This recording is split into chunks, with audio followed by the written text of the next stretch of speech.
को इनवाइट करे, न अपने आप को ज्यादा सुखों का हवाला देवे, न अपने आप को ज्यादा परेशानियों में डाले, लेकिन अपने आप को बिल्कुल गुम करे। हर परिस्थिति में अपने को ढालता जाए। प्रसन्न चित्त, प्रसन्न चित्त, प्रसन्न चित्त। तो प्रसन्न चित्ता जो है ये अपने आप में एक बहुत बड़ा योग है। इससे बड़ा दूसरा कोई योग नहीं। जो तुम दूसरे योग में बैठते हो, हम कहते हैं कि प्रसन्न चित्ता से बड़ा कोई योग नहीं। आचार्य रजनीश कहते हैं कि तुम 3 घंटे रोज हंसो। पढ़ करके पहले तो लगा पागलपन है तो पागलपन। या 10 मिनट की भी लाफिंग कराई जाए तो तुम बोलोगे सत्संग कब करेंगे, कितने बजे करेंगे, क्या आज केवल लाफिंग ही होगी। पर तुम्हें ये नहीं मालूम है कि उसमें कितना ज्ञान समय अंदर से तुम खाली हो रहे हो। बोला 3 घंटे तुम लाफिंग करो, हंसो, खुल करके हंसते रहो, हंसते रहो, हंसते रहो, हंसते रहो।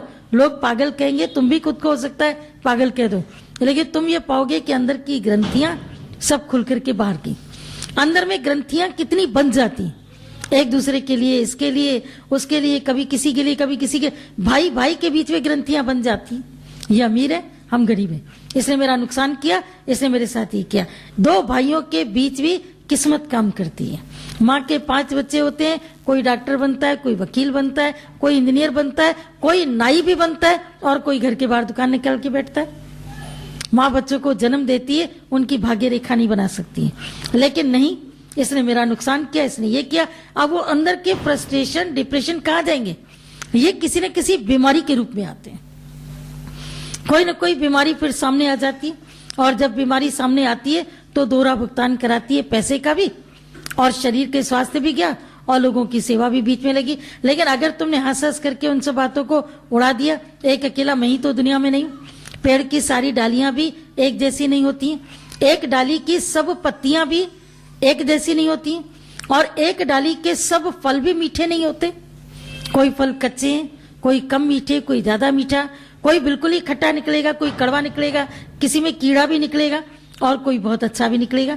जब एक पेड़ होने पर सारे फल एक से नहीं निकलते, एक माँ के सब बच्चे वापसी में एक से नहीं होते, तो तुम अपने जीवन के भीतर में एक जैसा क्यों चाहते हो?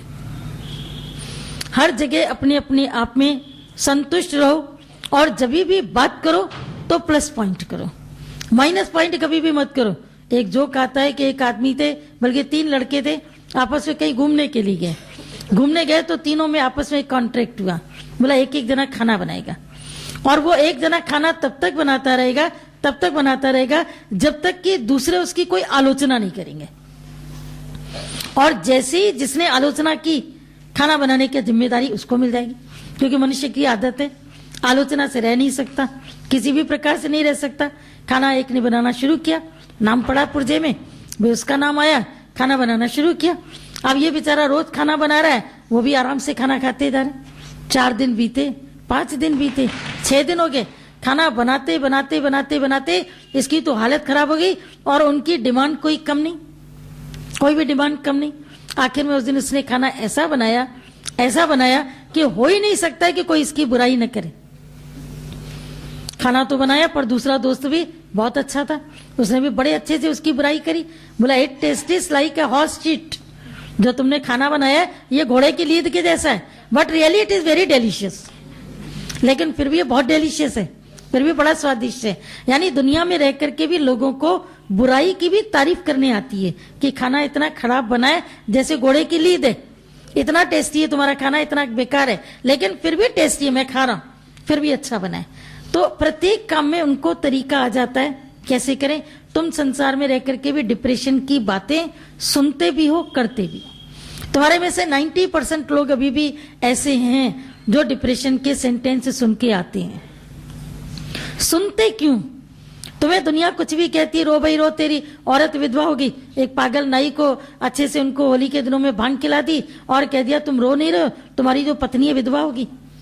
बोला अच्छा मेरी औरत विधवा होगी, तुम्हें कैसे पता लगा? बोला काले कपड़े पहने थी, बाल खुले थे, रो रही थी, उसने अपने सिंदूर विंदूर हटा दिया था, चूड़ियां तोड़ रही थी, रोने लगा बड़ी जोर से, मेरी पत्नी विधवा होगी, मेरी पत्नी विधवा होगी। दूसरा व्यक्ति सामने बोला पागल, जब तू जिंदा बैठा है तो तेरी औरत कैसे विधवा होगी?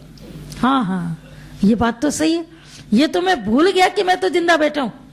फिर किसी ने आकर के उसको बोला मूर्ख व्यक्ति, हम अभी अभी देख करके आए, क्योंकि 4 दोस्तों ने ठान ली थी इस नाई को होली पर परेशान करेंगे। भांग खिलाते जाए बताते जाए, भांग खिलाते जाए बताते जाए। जब घर पहुंचा अपनी पत्नी को देखा तो भी कह रहा है मेरी औरत विधवा होगी। बोला सत्यानाश, जब तुम जिंदा बैठे हो मैं विधवा कैसे हो सकती हूँ। मन भी ऐसा ही है, ये कोई ना कोई आला दर्जे की बातें उठा लाता है कहीं ना कहीं से और तुमको आके कह देता रो भाई रो, तेरे साथ ये हुआ, तुम रो लो तेरे साथ ही हो गया, तेरे साथ बड़ी दुर्घटना हो गई तेरे साथ। लेकिन प्लस निकालना तो किसी किसी को आता है। और जिंदगी एक गणित है, इसमें सुख जितने मिले हैं उनको गुणा करो, दोस्त जितने मिले हैं उनको तुम ऐसा जोड़ो, उनका तुम बैठ करके शुक्राना अदा करो, दोस्त तुम्हारे बड़े होते जाएंगे और बढ़ते जाएंगे और बढ़ते जाएंगे। उनको तुम जितना प्लस करते जाओगे दोस्तों को, उतनी दोस्ती प्लस होती जाएगी। और दुश्मन को माइनस करो, दुश्मनी घटती जाएगी घटती जाएगी घटती जाएगी। परमात्मा ने जो तुम्हारे साथ प्लस किया है, लोगों ने किया है, उनको मल्टीप्लाई करो, वो चौगुने होते जाएंगे। और जो परमात्मा ने या किसी व्यक्ति ने तुम्हारा कोई नुकसान किया है, उसको तुम भाग दे दो, धीरे धीरे करके सब शेष होता जाएगा, जीरो होता जाएगा, वो सब बंटता चला जाएगा, तेरे पास से बचेगा नहीं। लेकिन जीवन का गणित समझ में नहीं आता। और जिस दिन तुमको समझ में आ गया एक मर्तबा कि जीवन का गणित इतना आसान है कि दो तुम अच्छी चीज, बदले में तुमको जो मिले उसको तुम स्वीकार करो। अक्सर करके मनुष्य देते समय फिर कंजूस पड़ जाता है। जब इतना